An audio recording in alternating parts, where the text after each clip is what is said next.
Not a lick, taste, or bite. That's the way I do carnivore. I don't have a lick, taste, or bite of anything off a carnivore diet. I'm going to talk to you about how I got to that point.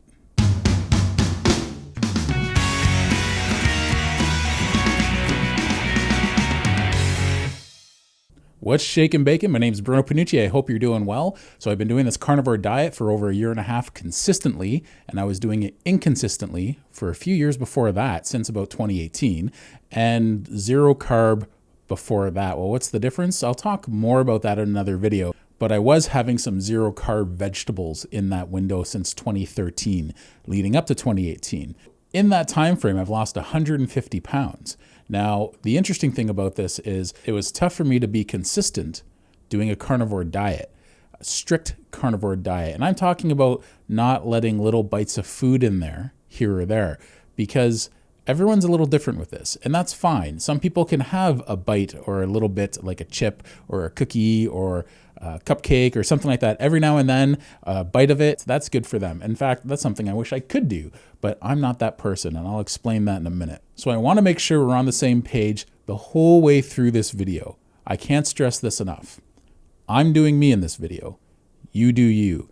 Because I talk about how I got to this point and the different definitions I might give a carnivore diet and how strict people might be. It doesn't mean I'm judging someone else. I'm just talking about how I eat and how I got to this point and why I maintain this. If you're striving to get to this point, you might get something out of this. If you're striving to get to the point where carbs just don't control you and you can have a little treat here or there or a cheat, that's up to you. That's fine if you want to do that. And if you want to use a video like this to get to that point because you sort of struggle with a carnivore diet and struggle to be consistent with a carnivore diet, well, this might be a good video for you. So why am I this strict? Well, the reality is I'm an abstainer, not a moderator. There's certain carnivores out there who are abstainers as well. They are where I am. I can't have a lick, taste, or bite of anything off a carnivore diet. It's a slippery slope for me. When I do, I'll go way off a carnivore diet and probably have a really difficult time getting back on. I learned through the years, I just can't do that. I tried for years to convince myself I was a moderator, and I just can't. It's as simple as that. One way or another, I fall off the wagon. It's just the way it is for me. I can't maintain a strict carnivore diet and still have a little bit of ice cream once a week or a little bit of this or that once a week. It's just not in the cards for me. Just like how an alcoholic just can't have one drink a week. It's just not in the cards for them. It's just the way it is. And I learned to accept that about myself. It took years to get to that point. I struggled trying to maintain. I tried having carbs a little bit with each meal, a bite here or there throughout the day, once a week, once a month. I tried it. I tried it lots of different ways with different sized portions. Eventually, I always fell off the wagon. So I had to get to the point where I had to abstain. But why do I do this? Well, first and foremost, it's cleared up a lot of my health problems. You can look back in some of my old videos to see how carnivore has affected my health and how it's corrected so many problems, at least a dozen, probably closer to 15 different problems that I had. There were a slew of health problems. Gout was a big one. Gout was one of the things that was keeping me from being consistent on a carnivore diet because every time I started to go into ketosis, I would get a gout flare-up. So it was like getting punched in the face. Every time I was trying to do something right, there was like some punishment I had to go through. And I have to work for a living, so it was really difficult when I had a 10 or 12-hour day coming up to try and work through that pain while I had to be on my feet all day long. And eventually that turned into kidney stones. So that made me even more concerned about getting a gout attack here or there. So the reality is I eat this way because most of those health problems I've had have gone away. I only have literally 3 or 4 health problems that I'm dealing with now, like hypothyroidism. Technically, it's an issue. I still have high cholesterol. I'm not worried about that. My triglycerides are great, and my triglycerides to my cholesterol ratio is good, so I'm not too concerned about that. But technically, it is a problem. But when all my health problems started to clear up, before there was any substantial weight loss on a carnivore diet, I noticed this is great. This is what I've been searching for. This is what I was trying to get to. So if you want to get to that point where you want to be an abstainer and a strict abstainer at that, you have to just be honest with yourself. I think that's one of the most difficult things when you say you're an abstainer and you're not quite abstaining because you can still have a little bit here or there. And if that's the level you want to be at, all the more power to you. I just can't do that. And some people struggle to get to this level where I am. And I respect that because it took me years to get to this point. Now, eventually what happened, so I do this first and foremost to feel good. Second, and a close second, is all my health problems are going away. So those two are sort of hand in hand.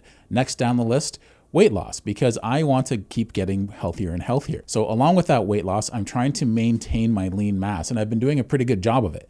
There's been no problems there. So I want to put on muscle and bone density or maintain it and lose fat. So that becomes challenging because eventually I'm going to get to the point where I might lose some lean mass and bone density, but I want to make it a minimal problem. So what it comes down to is figuring out what category you're in and being honest with yourself with this. Are you saying you're an abstainer, but you still have a bite every now and then? Or are you a moderator? And I'm not judging here, but if you can have a bite of something once a week, say a muffin or a slice of cake or ice cream, if you can do that once a day or once a week, that means you're a moderator. And that's great. You're a carnivore that's also a moderator. You can moderate a little bit of food here and there. As strict as you're trying to be, you can do that. And if it's keeping you at the level of health that you want to be at, where all your blood work looks good, you feel amazing, all the more power to you. I understand. I wish I could do it myself. But if you say you're an abstainer, that means you're not having any of that stuff.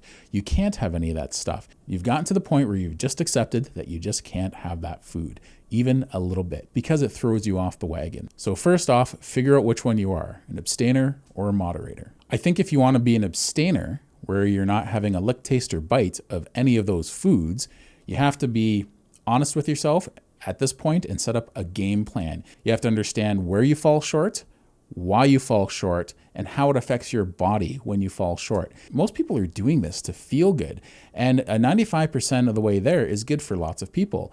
98% of the way there is great for a lot of people. But if you want to get to that 100% strict carnivore way of eating, other than maybe some seasoning on your steaks, we have to try and figure out those obstacles, because those are obstacles. Those are things that are preventing you from getting to whatever level you want to get to with a carnivore diet. We want to try and prevent those things from happening. If you're fine with having a glass of wine once a week and that's not an issue for you, like you don't want to give that up, but the rest of your diet is carnivore, you might be able to find a low sugar wine.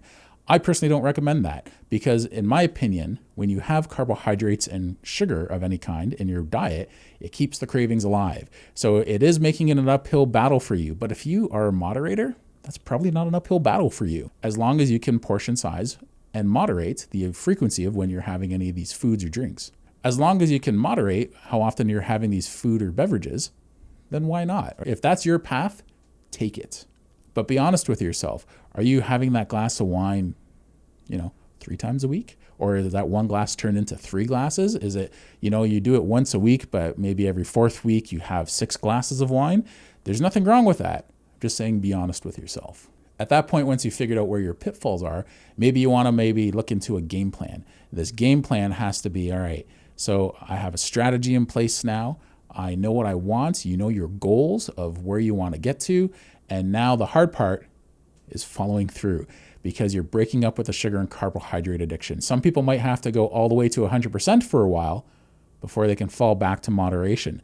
There's lots of people who have been doing carnivore. You can find them in any of the carnivore groups on Facebook who have been strict for a year and a half, 2.5 years, 3 years, and they tried some carbs and they fell right off the wagon. Now it's easy to do, and I've been there myself. Everything has to be a lesson. When you fall off the wagon or you have a treat and you didn't want to have that because it was less of a treat and more of a cheat, you have to stop and learn from that. You always have to learn from your mistakes. You're not going to get past this level when you're trying to abstain or moderate carbs if you keep lying to yourself and you keep having these foods and it's happening more frequently than you really wanted.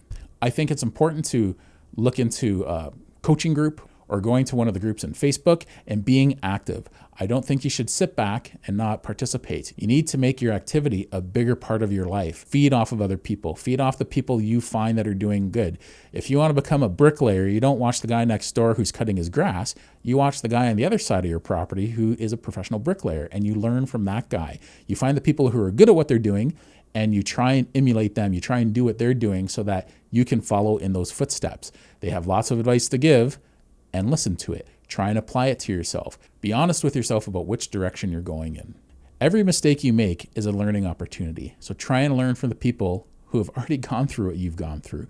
Try and learn from the people who have been doing this for years. Try and learn from the people who have a lot of experience under their belt. Try and learn from the people who are being direct and honest. If someone's in a strict carnivore group on social media and you're trying to learn from that group and you find out that they're having food every now and then that's not on a carnivore diet, don't chastise them for it, but lean towards the people who are being 100% strict.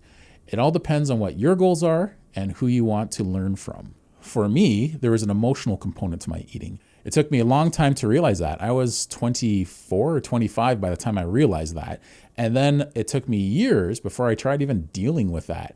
And it took me a long time because along with emotional eating, there is binge eating. And then there is a horrible diet full of horrible quality food, lots of carbs and sugar in my diet, lots of pizza and ice cream and cakes. So you get to the point where you have to be honest and look at the relationship you have with your food and have that change. Now that I'm on this strict 100% carnivore diet, and I mean 100%, I don't have anything, not even a lick, taste, or bite of any of the foods I'm not allowed to eat.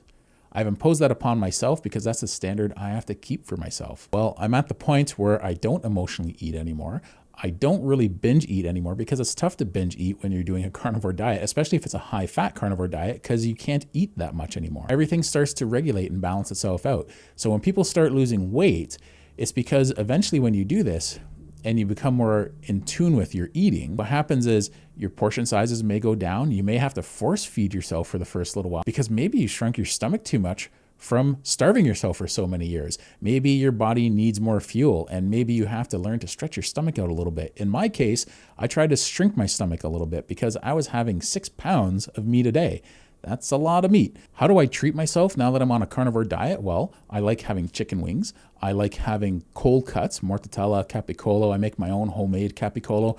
There's lots of different things. I might have cheese. Now, I have cheese infrequently, but when I do have it, it's for like a weekend or a week straight. I end up going through a lot of cheese. But then I can go weeks or months again without it. It's not an issue for me. But there's one thing that changed for me, and it was a moment where it was like an epiphany. And I've talked about this in lots of other videos.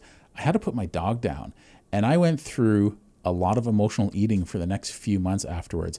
That dog and I were so close. She was a rescue dog, and boy, were we bonded. She had separation anxiety for me, and she was like my shadow. I had this awesome relationship with this dog, and all of a sudden, she wasn't in my life anymore. And I felt pretty empty after that. There was nothing but great times with this dog. And when it ended, it was a tragic ending. A life lesson I learned from that was it's better to have loved and lost than not to have loved at all. I didn't even have that with my ex-wife, but I had that with the dog that I had. I really felt like that dog was one of the highlights of my life. It was one of the best things I could look back and say I was a part of in my whole life. It was such a great relationship. So when that relationship ended abruptly, I binged for 4 months on junk food, and it took me 4 months of binging. Now, I had binged before for like a day at a time, a weekend at a time, maybe the odd time for like a whole week, but I never binged for 4 months straight, living off ice cream and pizza and anything else that I had. Probably 95 to 98% of everything else that I had was just junk food. The odd time I'd go to my parents' house, have a steak dinner, and then end it with a big bowl of ice cream, and then stop off at the grocery store afterwards and get more ice cream. It took me 4 months of trying to manage that and stop, and every day waking up thinking, okay, today's the day I'm gonna eat clean. I'm gonna be a strict carnivore. Before I got to the point where I just had to accept the fact I couldn't manage this stuff. Every day I'd wake up and by 10 o'clock or 11 o'clock, I was ordering a pizza or getting some ice cream. No matter how strong I was when I woke up, that's how my daily life went for 4 months. And I just finally had this sort of epiphany. Some people need to get to that point with the epiphany where you realize, what am I doing? This thing controls me. I am being controlled by the food that's going in my mouth. It's not a pride thing. I know people have done that with pride, and pride can be a good source of fuel if that's what works for you. But for me, it was a humility thing. I stopped and I realized, man, this is worse than I ever realized. And I knew it was bad, but it took 4 months of that binging to realize how bad it was. You might have to have one of those aha moments where you realize, what am I doing to myself? I have all these health conditions. I'm trying to manage them and I can't. Maybe I have to be more strict. Maybe I have to get to the point where I don't have a lick, taste, or bite, because I've been dealing with these problems for years. And I'm still dealing with these problems. They haven't gone away. My health problems haven't gone away. I'm not as strict of a carnivore as I want to be. What do I change? How do I change it? find a support group, be honest with yourself, understand what your goals are, then go from there. I hope this video is helpful. I don't mean to offend anyone if they're not being 100% strict carnivore. If 98% or 99% works for you, have at it. I'm glad it works for you. I wish I could be there myself, but I gotta stay strict. So there's no judgment in this video. If you're walking away from this video with the attitude of Bruno's saying he's up here with a carnivore diet and we're down here, that's not what I'm saying at all. You misread this whole video. I want to make sure you're being honest with yourself at what standard of carnivore you're at. And if you're fine with that, go for it. And if you need to be more strict, understand where your pitfalls are. Understand that you need to do better.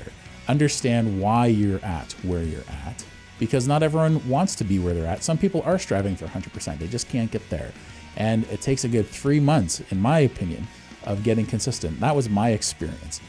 So anyway, have fun and take care, and I'll see you in the next video.